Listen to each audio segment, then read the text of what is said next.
అనంతసాగరం మండలం పడమటి కంభంపాడుకు చెందిన ఉదయగిరి రవి ఇటీవల కలువాయి వద్ద జరిగిన బైకు ప్రమాదంలో మరణించారు.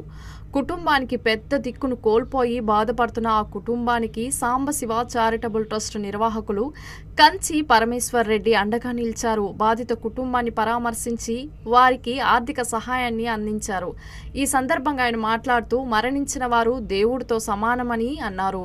ఆపదలో ఉన్న వారి కుటుంబానికి సహాయం చేయడం ఒక మనిషిగా తన బాధ్యత అని చెప్పారు.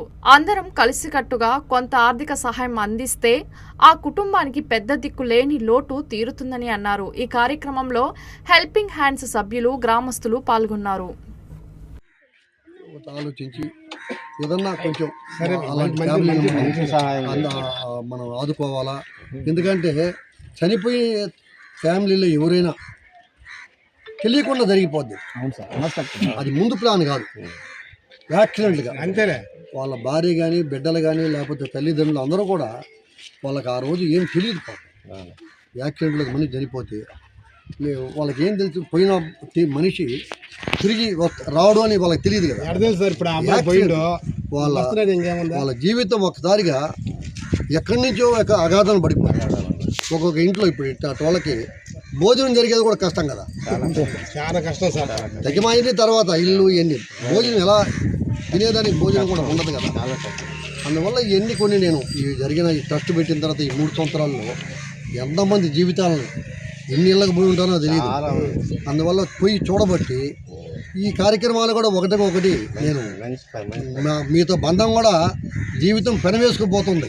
అంటే ఫస్ట్ వెంకటరామారెడ్డి మన ప్రాంతానికి వచ్చినప్పుడు భోజనం ఒకటి అనుకొని వచ్చాయి ఊరికి, ఆత్మకూరికి. వచ్చిన తర్వాత ఇక్కడ ఉన్న బాధలు, ఇక్కడ పడుతున్న ఇబ్బందులు ఇవన్నీ ఆలోచించి ఒకటి పెంచుకొని ఆ దేవుడు కూడా నా చేత కార్యక్రమాలు కావడం నిజంగా మా యొక్క గ్రామ ప్రజలు చేసుకున్న పుణ్య కార్యక్రమం. సో ఈ సమస్యలో ఈ రోజు రావడానికి ప్రధాన కారణం ఏంటంటే, ఈ మధ్య లాస్ట్ నెలలో ఒక బస్సు యాక్సిడెంట్లో మా ఊరు అబ్బాయి బాబు, ఉదయగిరి బాబు చనిపోవడం చాలా ఘోరమైన సమస్య అది. సో ఆ సమస్య ఏంటంటే, ఒక నిండు గర్భిణి, చిన్న పిల్లలు. సో ఈ సమస్యని మన కంచి పరమేశ్వర్ రెడ్డి గారు వివరించిన వెంటనే సార్ స్పందించి 25,000 రూపాయలు చెక్ అందించడం నిజంగా చాలా గొప్ప విషయం.